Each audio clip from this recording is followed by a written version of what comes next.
Well, good evening, everyone, and welcome to this evening's event, hosted by the University of Bath Institute for Policy Research. Thank you for joining us online for the fourth event in our series on oceans.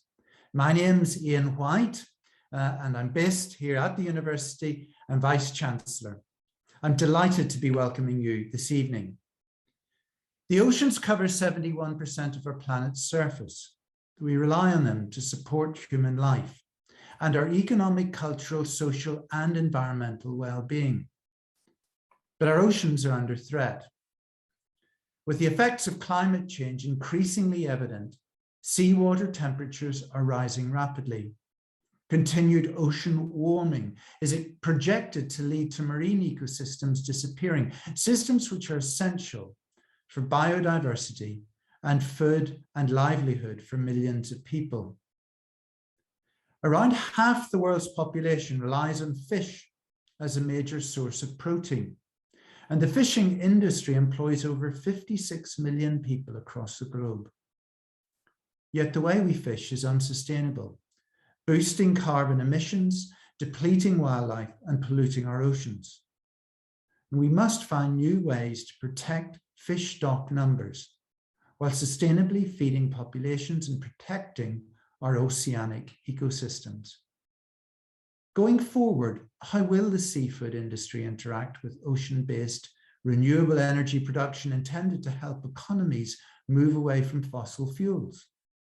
How will the seafood industry interact with restoration and conservation projects that take up and store carbon, which also strengthen resilience to climate change impacts through natural coastal ecosystem defenses? And how will companies in this sector have to change their own practices to contribute to net zero by 2050? And what role or value do fish stock numbers have to play in future carbon trading?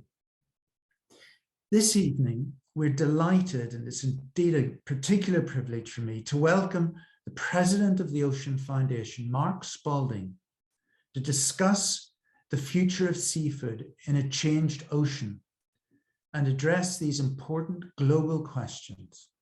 Mark, thank you for joining us, and we're delighted to welcome you online this evening, and we're very grateful for your time and expertise. Really looking forward to your lecture. Thank you again all at home for joining us online from around the globe indeed. And before Mark begins his lecture, it's now my pleasure to pass over to Dr. Aurélie Charles for a short introduction. Thank you. Good evening, everyone, and thank you to Professor White for his introduction. I would also like to extend my welcome to you all this evening, and to Mark, of course, for joining us for tonight's lecture. My name is Dr. Aurélie Charles, and I lecture in global political economy in the Department of Social and Policy Sciences here at the University of Bath.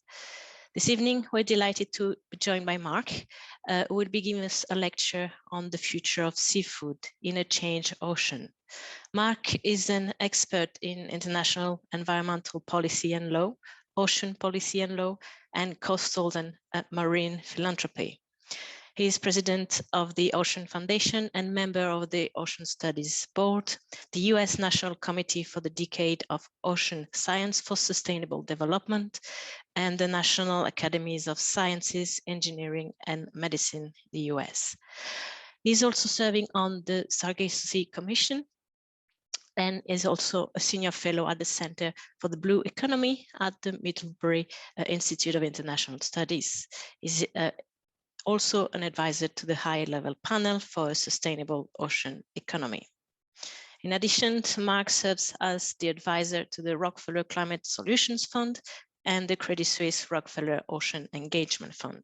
He's also a member of the pool of experts for the UN World Ocean Assessment and designed the first ever blue carbon offset program called Seagrass Grow. Mark, we're really thrilled to have you with us today, and we very much look forward to your lecture. Once we've heard from Mark, we'll open it up to you at home for questions and discussion. But before we begin, let's just have a couple of housekeeping notes. If you're on social media, please do use the hashtag IPR Oceans or tag us at Uni of Bath IPR. Please note that your cameras and microphones will remain switched off. If you have a question, please submit your question via the Q&A function. We will, of course, aim to respond to all your questions towards the end of today's session. The session is also being recorded, so filming and photography is taking place. Subject to no technical difficulties, the session will be available online as a podcast and video at a later date. Thank you all again for joining us, and I'll now pass over to Mark. Thank you, Mark. Thank you very much, Drs. White and Charles, for the generous introduction, and of course for the invitation to be here today to talk about the changed ocean and how that relates to seafood. Before I even begin, let's talk a tiny bit about the fact that there's sort of three aspects to the change of the ocean. We started in thinking about climate change by what was going to happen to us, storms and things that would hit our coasts. We next moved on to asking ourselves, well, what is climate change to the ocean? Now we've moved into a third phase of talking about how the ocean can be an ally to address climate change. I'm going to try and touch on all of those things, but also tell you a little bit about my organization briefly, quickly, and how this all relates to seafood, and then close out with solutions and goals that we can look towards going forward. The Ocean Foundation is based in Washington, D.C. We are a global philanthropic organization. We work in about 40 different countries on 6 continents. In a small world piece, I'm coming to you today from my home in Bath, Maine. We are all sharing the name. The mission of the Ocean Foundation is to reverse the trend of destruction of ocean environments around the world, and we do that by supporting other groups in all of those places where we work. In approximately 20 years worth of our existence, we have given away almost 75 million US dollars in 4 categories: protecting species, protecting habitat in special places, expanding the capacity of the marine conservation sphere, and then on public awareness and ocean literacy. I already mentioned that we're in 40 countries on 6 continents, and we really try and work on coastal and marine conservation.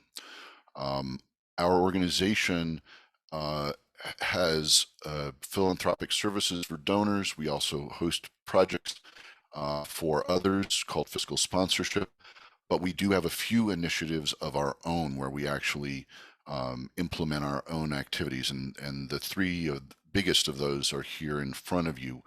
We've been working since nearly our beginning on ocean acidification, both on science and policy, working to build the capacity of the world to address these issues going forward.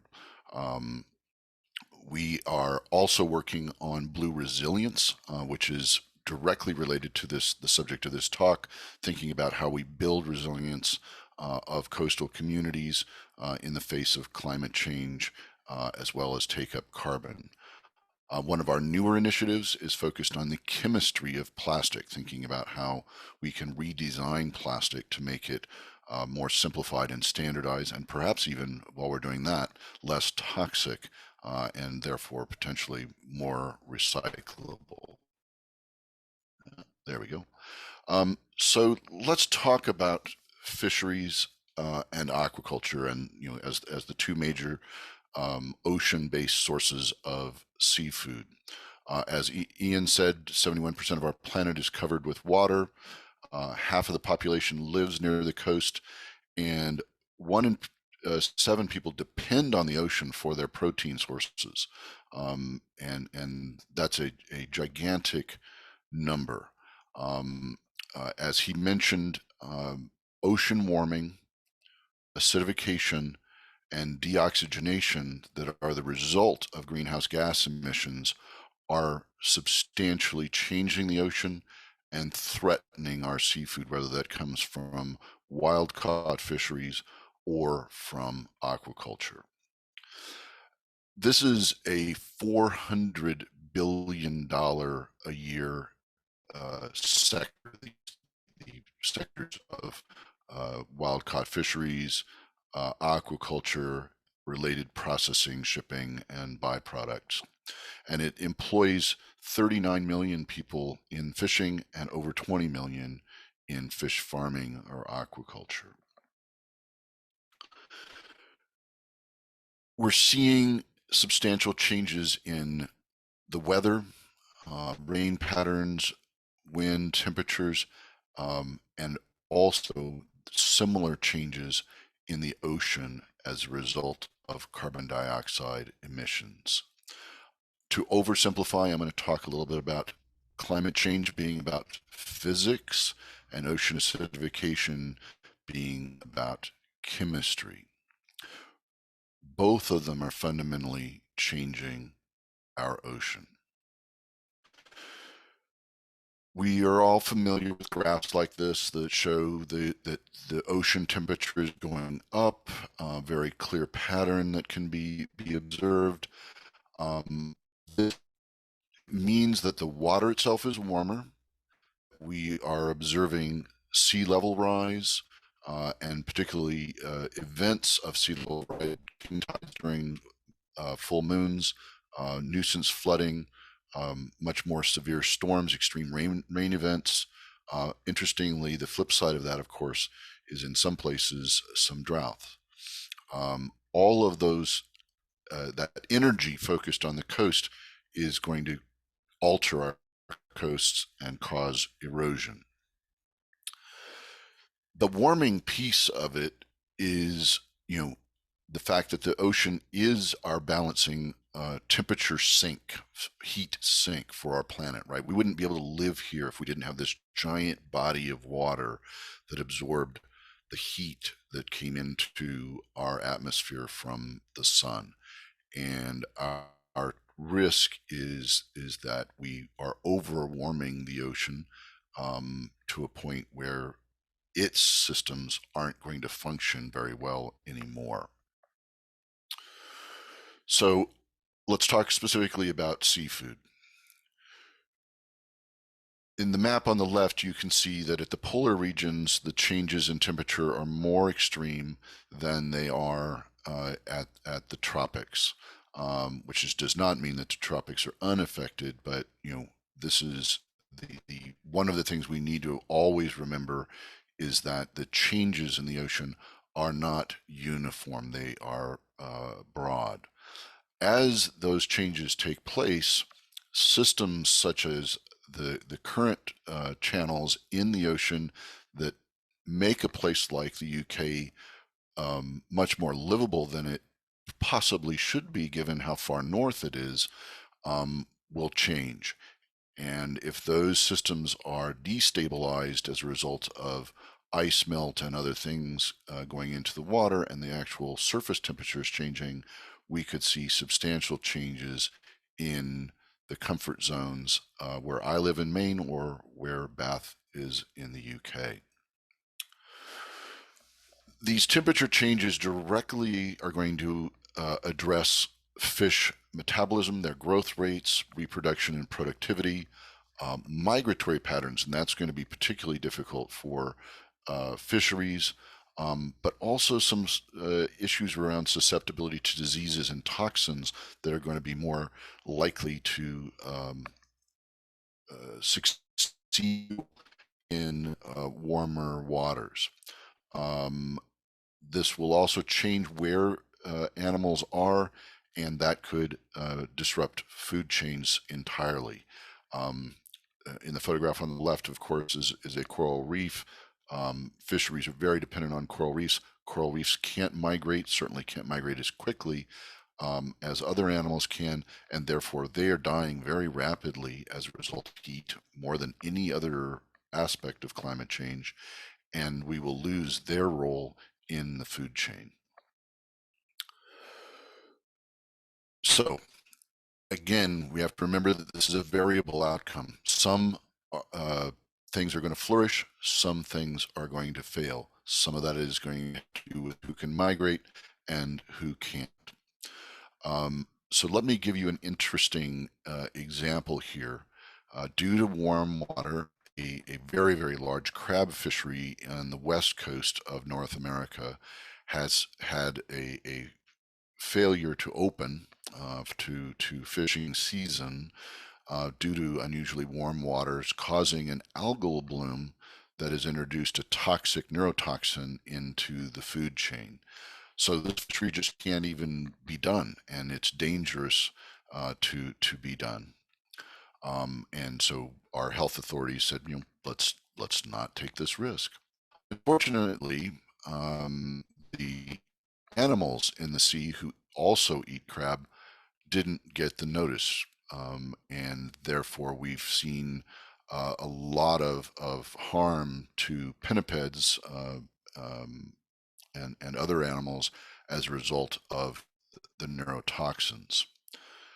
On the flip side, warmer waters has meant increased catches in lobster fisheries in the northeast of the United States where I am, and on the east coast of Canada, jumping tremendously in quantity from 2014 to 2018 and still increasing today.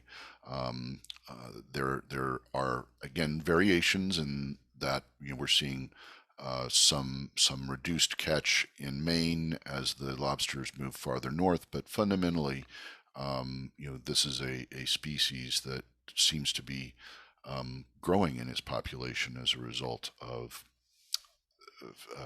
the warmth. But what we fundamentally see is those fish, particularly commercial fish species that we monitor more than other species, are changing their location in the ocean. And you can see in the two graphs on the right that they're going deeper in the water column where it is cooler, or they're moving farther north in the northern hemisphere and farther south in the southern hemisphere to go to cooler waters that basically takes them back to their comfort zone. Eventually they may run out of space, but for the moment this is going to continue.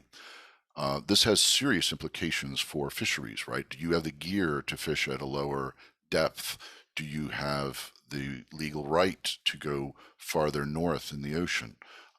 Do you have access? Do you have afford the cost of going farther to catch the fish you're used to catching? All right, that was heat and warming. Let's talk about sea level rise. Very similar graph, just getting worse and worse over time. It means more flooding and risk for fisheries in that coastal infrastructure can be damaged. Passage under bridges can be more and more difficult. Containers from ships can be dislodged, and buildings themselves can be damaged in severe storms as a result of sea level rise. It's also a real risk for the fishers themselves, right? You have an already risky business that has a relatively high risk, and you add more severe storms. And this is a human safety issue, whether you're at sea or in some of those near shore facilities. All of that may make insurance costs higher and otherwise affect the profitability of fish.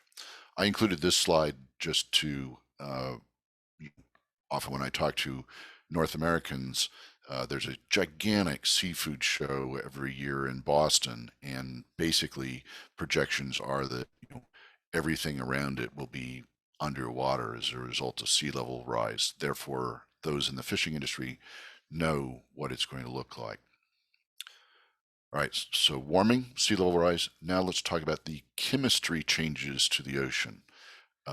Ocean acidification first. This is a increase in the acidity of the ocean, right? The ocean's not going to become acid, but it's going to become a little bit more acidic. And this is the carbon deposition from the atmosphere into the ocean. So this is why it's a little bit more of a chemistry change than a physics one that happens with the heat in warming and sea level rise. Again, it's very clear to see, thanks to historic measurements, that the pH is going down and the water is becoming more acidic over time. We've seen a 30% increase in acidity since the Industrial Revolution. In addition to coming from our greenhouse gas emissions, it also can come, additional contributors are stormwater, runoff, fertilizers, and things like this that can contribute. And what we see in these instances is that there are different chemistry formations in the ocean as a result of the access to more carbon, and some of that ends up forming carbonic acid. So unfortunately, the very, very bottom of the food chain, pteropods, also called sea butterflies, have a shell, and that shell is very, very thin, and it is in danger of being unable to form its shell or to live easily and well in a more acidic ocean. And most of our fisheries are dependent on that food chain, starting with those basic plankton-like pteropod creatures, and that is going to be a risk. If we take out the bottom of the food chain, what are the smaller animals going to eat?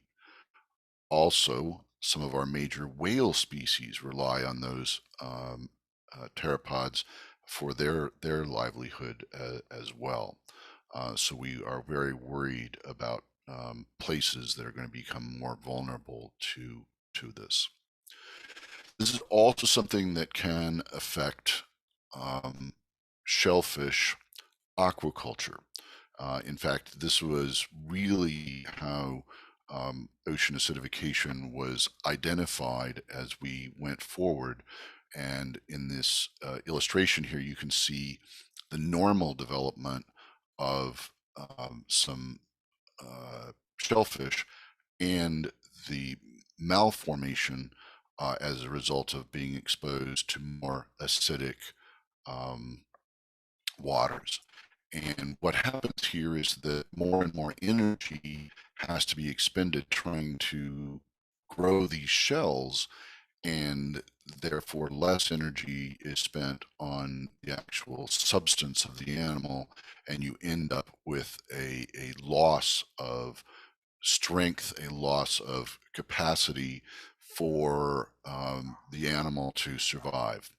By the way, that photograph on the far right there is one of the sea butterflies or pteropods that I mentioned earlier. You can kind of see why it's called a sea butterfly with the two wings. So if we think about how OA, ocean acidification, affects fish from a food standpoint or from shellfish growing things, we also can see that you have a problem with the fish after they're born, right? Many fish operate on a sense of smell, and the acidity of the ocean changes the smell of the ocean, which means if it changes over a lifetime, it may be harder for them to find suitable habitat, harder if they're fish that return to a river for them to find that river home. It also may mean that they can't smell predators the way they used to. And so all of this combines to create some really interesting threats to seafood as they animals become more sensitive to this. We believe, based on studies that have been done so far, that the cost to commercial fishing and aquaculture as a result of this could be as much as $1 trillion US by the end of this century. And that's, pretty significant, and something that we're going to have to worry about. And that's just talking about the effect on the commercial species that we need for our consumption. If we think about synergies, the combination of ocean warming and acidification, when they occur simultaneously, we are really stressing out the commercial species and the ecosystems that they rely upon. Fortunately, there are some things that we can do with regard to ocean acidification. Seagrass meadows, which are global, except for a few places in Antarctica, take up and store carbon, take up carbon out of the water column and store it. We've lost substantial parts of those seagrass meadows around the world, and so we have an opportunity to restore them and keep them healthy so that they keep doing this job of taking up carbon out of the water column and moving it first into their plant structure and then into burial in the soil. This is one of the reasons that we created the first ever blue offset calculator.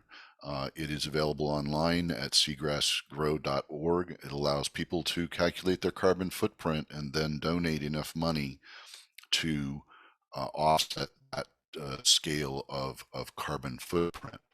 We do restoration of seagrasses, mangroves, and salt marsh estuaries with this money. We've invested substantially in a third-party certification from VCS, Verified Carbon Standard, so that this eventually can become a certified carbon credit. In fact, the first projects using the methodology are underway now. We can also do some things to adapt to ocean acidification, and these things involve activities like testing the pH of the water, monitoring it carefully. If you have a shellfish hatchery associated with your aquaculture, you can shut off the intakes during an acidification event. You can add buffers to the water. You can do things locally to the larvae stage spat grow to healthy shellfish before you put them out into the ocean. All of this helps us with the success of these animals. The other chemistry change as a result of greenhouse gas emissions and some other things that we do is the basic removal of oxygen in the ocean. This is a consequence of emissions of CO2. It's also as a result of warming. It is has synergy with ocean acidification. It often happens at the mouths of river where there are fossil fuel based fertilizers going out, causing large algal blooms that suck up a lot of energy and oxygen while they rapidly grow, feeding on the fertilizer, and then also suck out a lot of oxygen in the system when they die off, when they run out of the fertilizer, and they decompose, and that uses up a lot of oxygen. So I already mentioned that it's, some of the fossil fuel fertilizers, nitrogen, and how this runs off of land that cause it and how it relates to harmful algal blooms. So what we see here in this instance is that it's going to have a very strong impact on seafood. There'll be higher costs related to taking longer trips or spending less time on the fishing ground.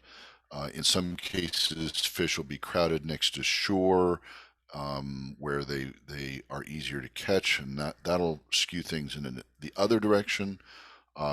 It just makes it a lot more unpredictable as well, because the fish will obviously, those who can move and move quickly will move to a place where they do have access to oxygen, but you can also have rapid events that cause rapid die-offs.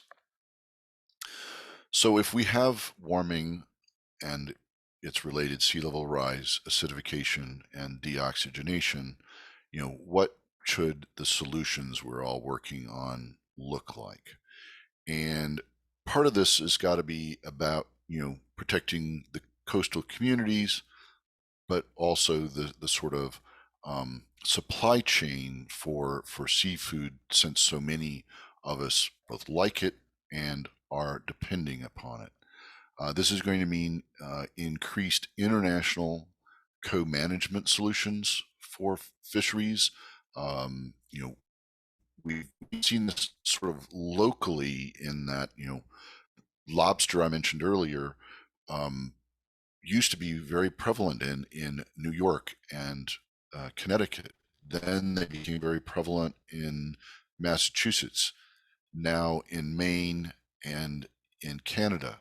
Well, as they've migrated north with the warmth, the questions arise of, okay, if I'm a fisherman in New York and I've got a license to catch lobster and the lobster aren't there anymore, is my license associated with the species and I can go to the next jurisdiction north and fish for them, or is my license extinguished and the new jurisdiction has to do something? When we also get out into international waters and shared waters, you start having even more challenges, and it gets really interesting.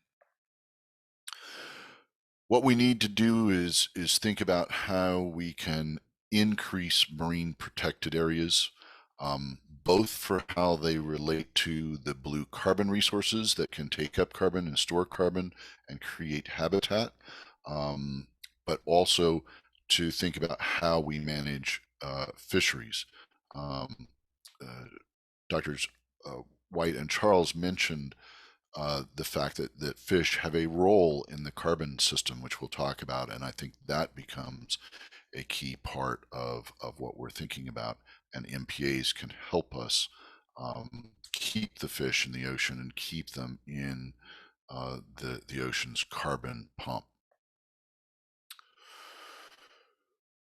Now, obviously, the absolutely most important thing that we can do about climate change is reduce greenhouse gas emissions. Period, full stop. If anybody says, oh, we can work on these other things, tell them, okay, yeah, we can work on other things, but this is critical. It's got to happen, and it's got to happen quickly. We don't have a ton of time. We need to do this. And, having a lecture like this online is such an improvement over perhaps how we might have done this before the pandemic, and in which there would have been a carbon footprint for flying to Bath to give the lecture in person. We know all sorts of ways we can reduce emissions. We also know about renewable energy and all sorts of things we can do to switch to other energy sources, and we are developing electric cars and all sorts of other systems and propulsion systems and etc. that will make a difference. Another common solution is shifting our human diets. If we move away from very intensive land-based sources of protein, beef, pork, chicken, etc., and move to ideally a vegetarian or vegan diet, we will have a much smaller carbon footprint. And if most of us do that, it will have a gigantic impact. As a transition or as a alternative to provide some protein sources for some people, sustainably harvested fish or sustainably farmed fish, seaweeds and kelps can play a role in those new diets. I already mentioned that we can take carbon out of the atmosphere, take it out of the water column by looking at restoring seagrasses, mangroves, estuary marshes, all of which will take up carbon, move it into their plant structure, and then bury it in the soil, all naturally, all generally speaking without using any generated energy sources, other than perhaps if we do need to do some restoration. Similarly, we are all looking at the both microalgae and macroalgae as a way to, as they, they're plants, and so as they take do photosynthesis, they're going to take up carbon. The question with these is, there's not necessarily the same kind of natural storage for the carbon. We have to figure out something to do with the microalgae or the macroalgae, seaweeds, sargassum, etc., to bury it. And that means moving it, burying it, changing it into something else, all of which may require energy, and all of which may leak, etc. So we need to figure out how to do this right if we're going to do it. In addition to those nature-based solutions and human behavior change, there are also a lot of techno fixes, climate engineering or geoengineering, that have been discussed with regard to addressing climate change. And I understand those are going to be the subject of some of the conversations of this series of lectures, so I wanted to be sure and include them here. Two of the most popular are artificial iron fertilization, dumping iron filings into the ocean to stimulate the growth of surface microalgae, and ocean alkalization using some natural sources. As Dr. Charles mentioned in my bio, I sit on the Ocean Studies Board of the U.S.'s National Academy of Sciences, Engineering, and Medicine, and we just issued a report in December talking about these methodologies and a few others. And to oversimplify, we basically said, a lot of these things aren't ready, aren't available to us yet, and we really need to study and understand them and what they might do in terms of positive outcomes for dealing with climate change, but also, ask ourselves, what are the unintended consequences of doing these activities? Even if they're natural sources, where is the iron going to come from? Where is the ocean alkalization going to come from? What is the entire life cycle analysis of mining, transport to shore, and then transport from shore out to a dumping site, and then if the iron fertilization works, what is the result at the sea surface level? And does the carbon get sunk? Can we measure that? Does it have effects on downstream nutrient supply? Or you heard me talk earlier about deoxygenation. If we are fostering algal blooms? Are we risking deoxygenation in some places? And the simple answer is we don't really know enough yet. And so the report we just issued, calls for a lot more study. The few studies that have been done before, indicate that ocean alkalization could really potentially help shellfish aquaculture in particular by avoiding ocean acidification, at least locally where that is done. The experiments that have been done on iron fertilization don't look quite as good for fisheries and don't seem yet to indicate helpfulness. But you will be people write claims that both of these can be used to increase biomass in the ocean and therefore increase the number of fish. In addition to those two that I just mentioned, there are a number of other techno fixes that have been discussed. Some of these are more reasonable than others. Some are, kind of far-fetched.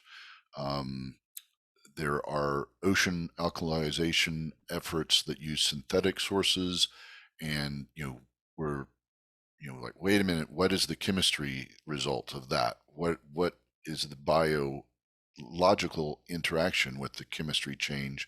How is that going to be known and measured before we start using something like that?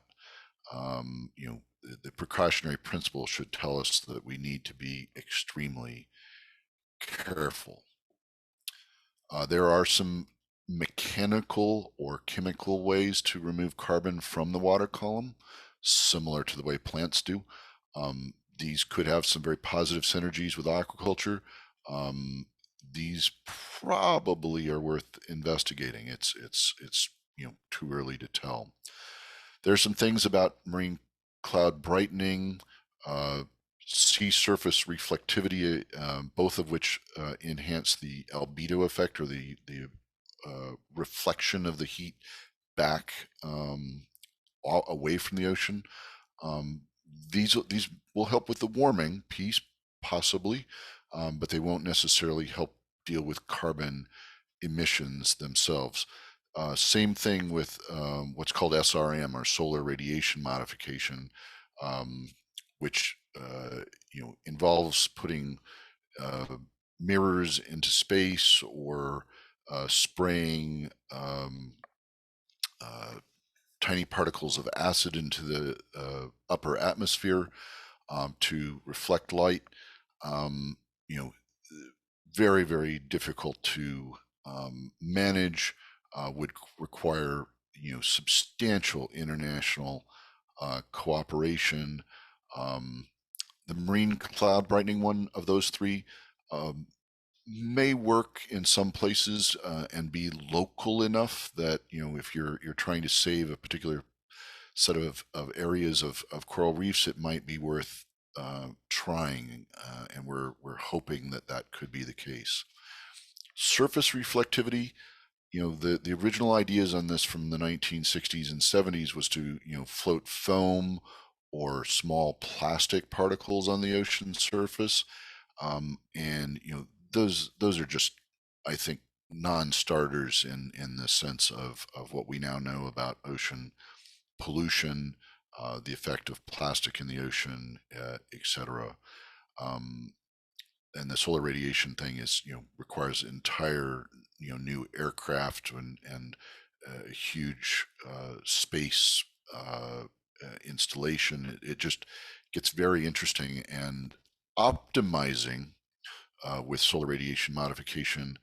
If we look at the two most populous countries in the world, China and India, if we optimize for China, it will cause a huge drought in India. If we optimize for India, it will cause severe cold in China. And so we have a serious problem there, and it would be very tempting for one country to optimize if they can afford to do so for their own country. The last one I'll just mention here, because it's talked about quite a bit, is using machines to artificially upwell or downwell waters. And these, of course, are moving the water, moving the uh, natural elements of the water, the plankton, the pteropods, etc. So they will have some effect on fisheries. They could move carbon lower into the water column. They could bring nutrients up and cause expanded growth of plankton.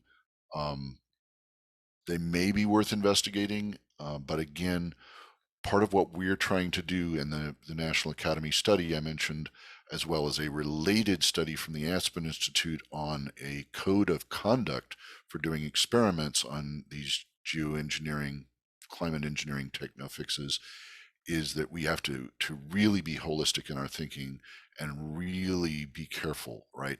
And one element of that is asking ourselves, can any of these even come online in time for us to do something about climate change quickly enough? Will they affect fisheries and therefore food security? Will they affect coastal communities? A lot of socioeconomic questions, a lot of timing questions, et cetera, and we should prioritize our research spending accordingly.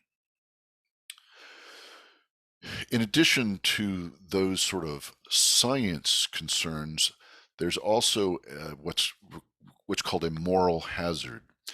And that is, simply talking about having these techno fixes or climate engineering solutions may lead to us relaxing too much in our effort to reduce carbon emissions, changing our diets, changing our behaviors. And that's a moral hazard that we simply can't afford. All right, let's take this back to seafood for a moment. If those are a whole set of solutions, including the ones that we know are ready, the ones that are natural and therefore no regret strategies, what role can the seafood sector itself have, particularly if the goal is to get to net zero emissions by 2050?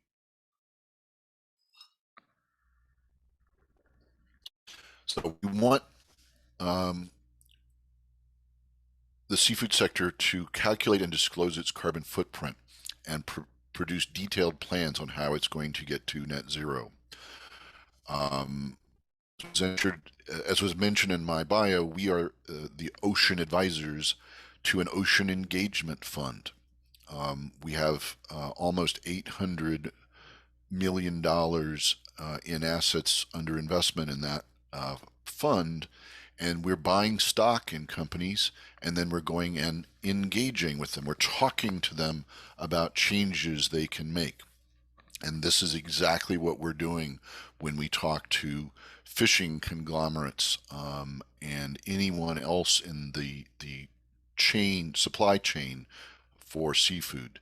What are you going to do, and how are you going to do it to get to net zero by 2050? We also, and this is a reference to the role of fish in the carbon cycle, and that is, if we get rid of illegal practices, bycatch, and waste, we could leave more fish in the ocean. And because they participate in the carbon cycle, they eat the plant material that has taken carbon out of the atmosphere, they defecate, the defecation sinks, or when they die, they sink. That carbon gets moved to the sea floor. That system works, and it works naturally. Leaving more fish in the sea can help us do that. Obviously, the thing I mentioned about changing our human diets could work against that, and that could be a really interesting challenge. I already talked about MPAs. Fishing companies, fishermen are often opposed to marine protected areas, often feel that they are anti-fishing or areas of no fishing. And I think they need to get more engaged in understanding how they actually increase biomass, decrease acidification, remove carbon from the atmosphere, and move it into burial in the sea floor. And so asking some of these fishing companies and players in the fishing sector supply chain to support MPAs is an important part of what we will ask. We want to also talk about supporting ecosystem-based adaptation, and then renewable energy.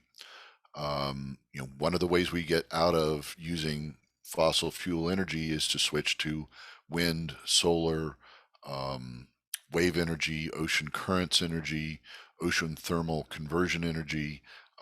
So many of these can be placed offshore. Well, that's also where fishing takes place. So we have a conflict of uses, and so we have to figure out how to resolve that. Right now in Maine, where I'm sitting, there's a huge proposal to build a wind farm, and it is being heavily opposed by lobster fishermen who are seeing their animals migrate north as a result of climate change. So a form of energy that could, directly help address climate change, they're opposing because it's going to be in the way of their fishing. So we need to find the pathway to cooperation on renewable energy and how we do that. In addition to the actual fishing or the habitat where they fish in, fishers can also look at their vessels and the vessels they transport fish in. Improved maintenance can increase efficiency and lower emissions.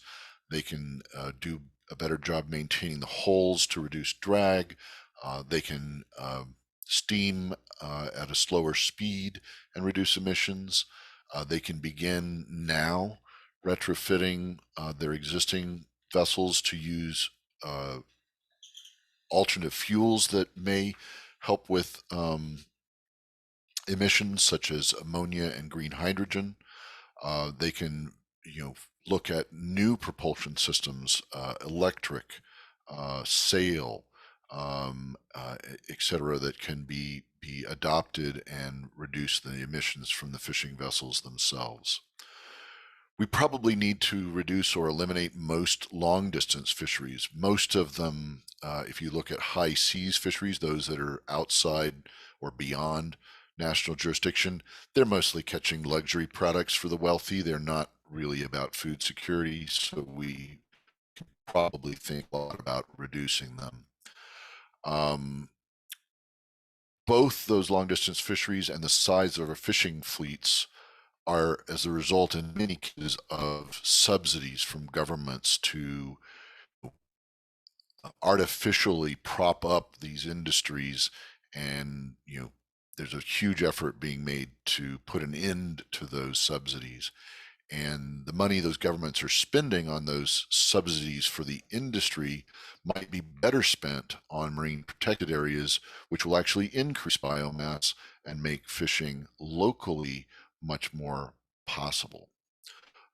We also are spending some time looking at on refrigeration equipment and how we can get to no global warming technologies for those sorts of things.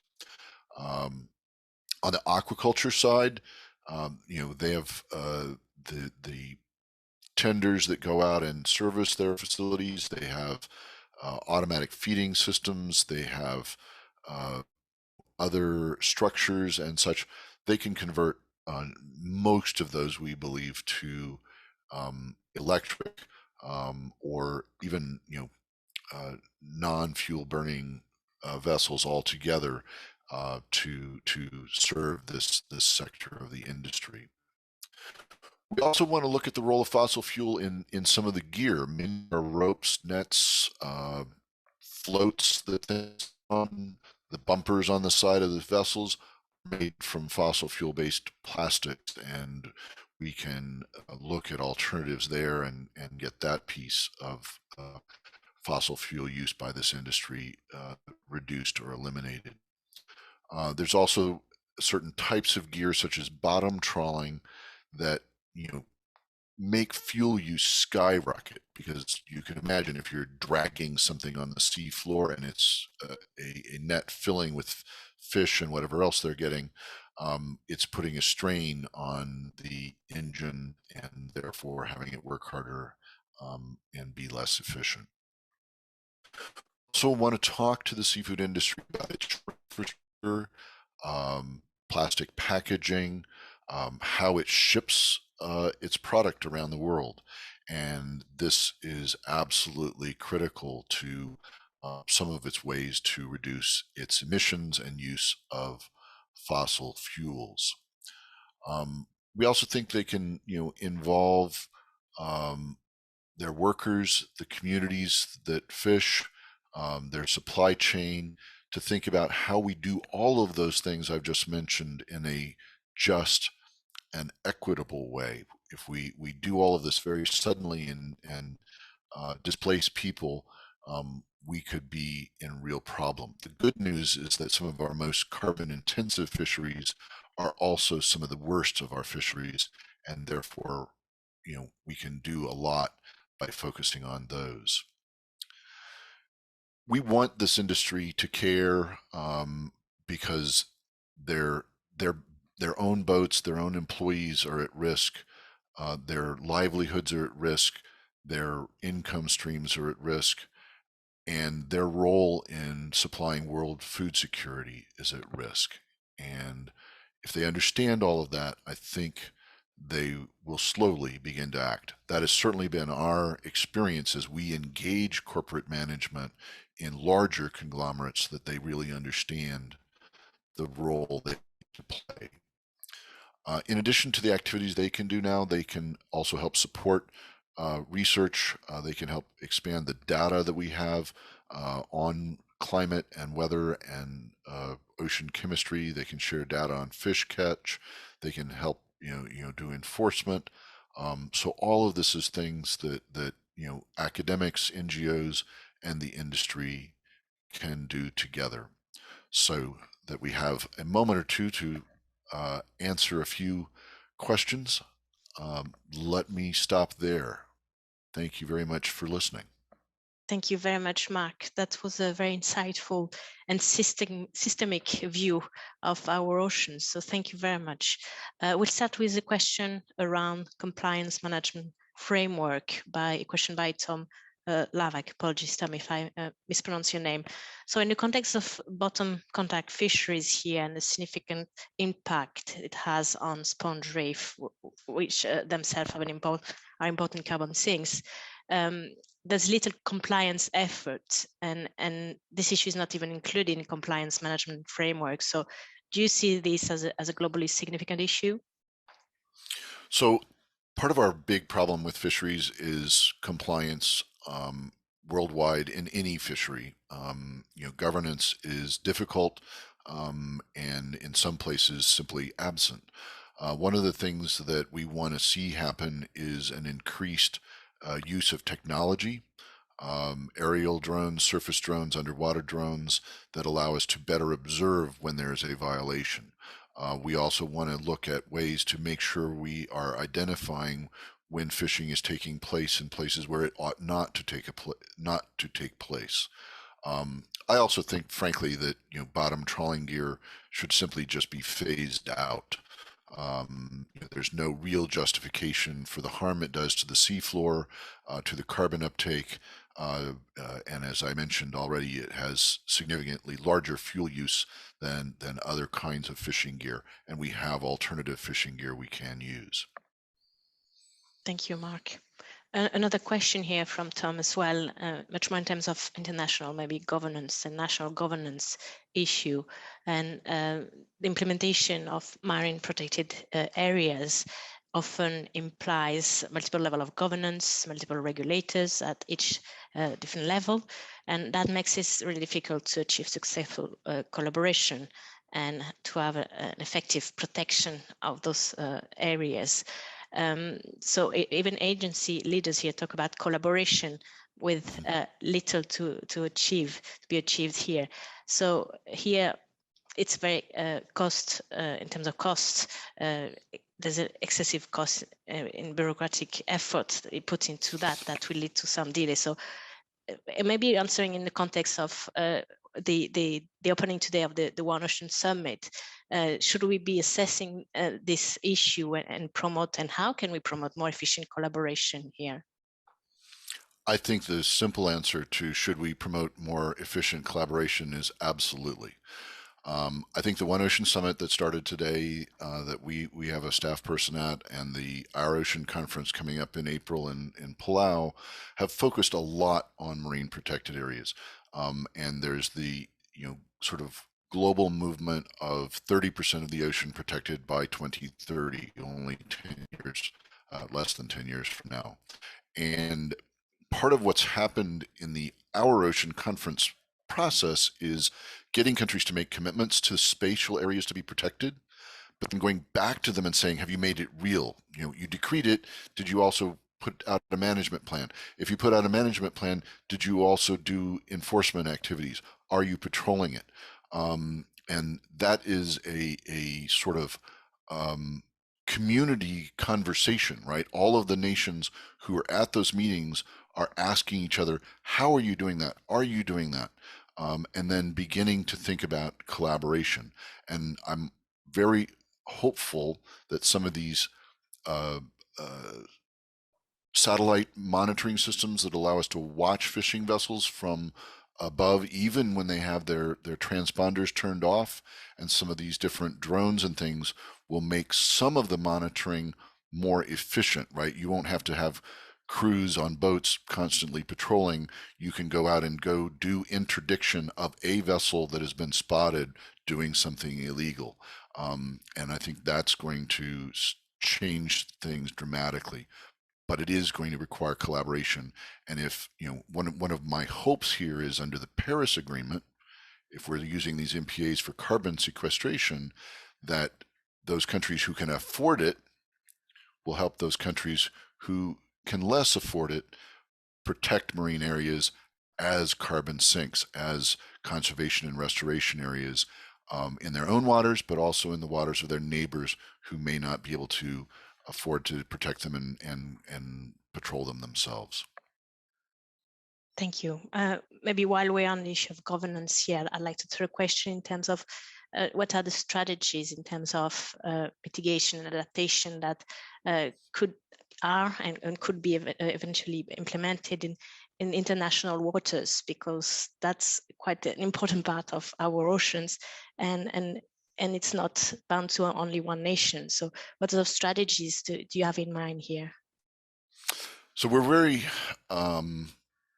optimistic, and I hope it's not misplaced optimism, about the UN negotiations for a treaty that would help us govern the areas beyond national jurisdiction. And some of those areas are already governed by regional fisheries management organizations, some who do a good job, many of whom could do a better job. And understanding the protection of biodiversity in those spaces and how they sort of belong to, all of us, and our common resources, common pooled resources that all of us should protect, becomes a fundamentally real opportunity that could be spelled out in a new agreement. Right now we don't necessarily have sufficient articulation of that, other than the Law of the Sea Convention, and it only touches on aspects that were important at the time it was written, such as commercial fisheries. Thinking about how many other things we're doing in the ocean and how many other things we may do in the ocean, we have to really understand rights and obligations of nations in those common pool resource waters.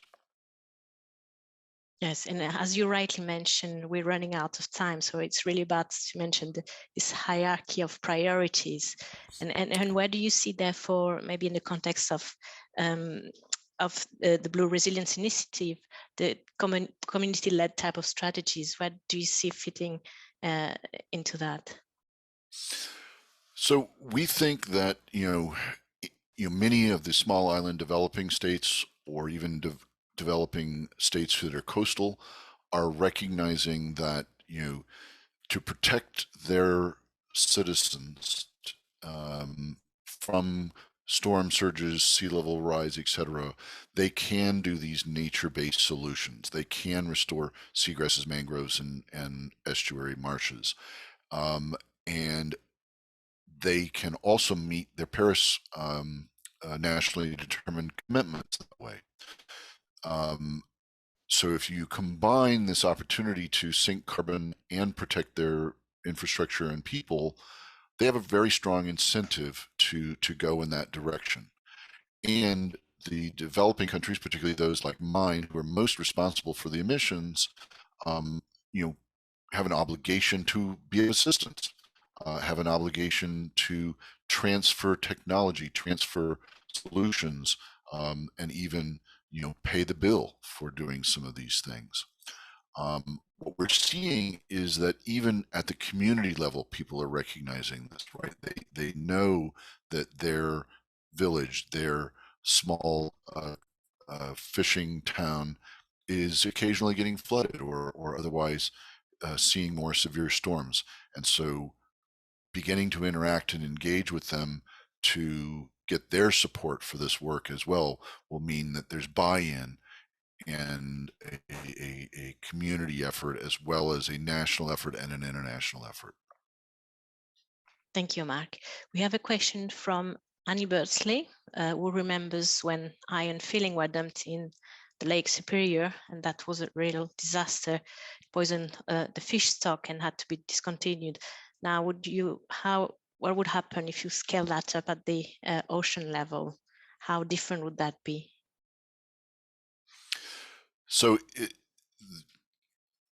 many of us went through that period of acidic rain and how it affects lakes. Something like that is happening again in those lakes. Some of this same carbon dioxide is causing acidification of lakes, and because they're shallower or smaller, the acidity can get higher and cause that kind of die-off or damage to the fisheries in those smaller water bodies. It is basically going to happen in the ocean as well, but fortunately the ocean is so large and so deep, we don't expect to see the same kind of obvious harms that we saw with lake acidification or riverine acidification as a result of acid rain. Having said that, we are seeing direct harms, and they're very much to these sort of shellfish, pteropods, etc., and they could have an effect on the food chain in a way that is very, very negative. We also worry, for example, I mentioned the solar radiation modification using jets that would spray sulfuric acid into the stratosphere, that we're talking about ways to deal with climate change that could introduce more acidic rain. And so we have that's a great example of something that's known that happened that we should look at and avoid happening again. Thank you. We have one last question on the effect of artificial island. Do you have any data on the impact of artificial islands on the marine ecosystems, and if it's been detrimental, what sort of collaboration could be implemented to relieve that? Great question. As I sit here at this moment, I've certainly seen articles about the legal aspects of artificial islands and whether they can be used to create new national jurisdictions over the land or the water. Certainly lots of disputes right now over the South China Sea in exactly that regard. There's also a lot of literature about artificial reefs and other artificial structures in the ocean, and whether they are fish aggregators or actually create new habitat.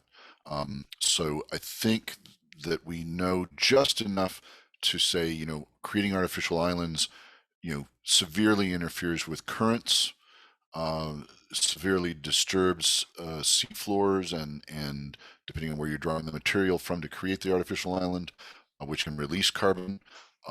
So I would be very concerned about thinking about the environmental impact of building a new island, thinking about where the material comes from, how it's done, whether it destroys habitat that's already there, whether it releases carbon as the material is dredged from the floor, whether it changes currents, et cetera, all of which can get very, very obvious in the geophysical examination.